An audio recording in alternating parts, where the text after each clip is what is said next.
Hi, I have a question for you. Yes. Why are people so afraid to preach the gospel? I feel like people are not afraid to preach the gospel. What actually happens is that they become lukewarm. When you first gave your life to Jesus, you were so happy and you wanted everyone to know about Jesus. But what happens over the years or over the past years is that you become very, very lukewarm. And you want to be in the world today and you want to be outside of the world. You want to go out in the club on the weekends, and on Sunday you want to be in church. You want to hang out with the godly friends. You also want to hang out with the ungodly friends.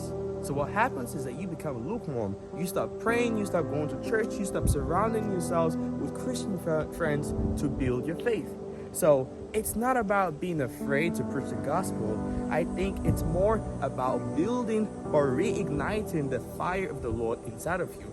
And what are some ways that you can ignite the fire of the Lord? Number one, you need to cut down some friends. Those friends that are not leading you closer to Christ, you need to cut them off. You have to make the decision to surround yourselves with good friends. The Bible says is that bad company corrupt good manners, right? The second thing you want to do is that you want to keep praying. When you stop praying in the presence of the Lord, when you stop building a life of prayer, you become complacent and the devil fills your heart with darkness, right? The Bible says that we must pray without ceasing. So you want to pray and dedicate your life, be in a life of prayer. And the last thing that you want to do is that you want to step out. There's a reason why God says that we must go out and make disciples of all nations.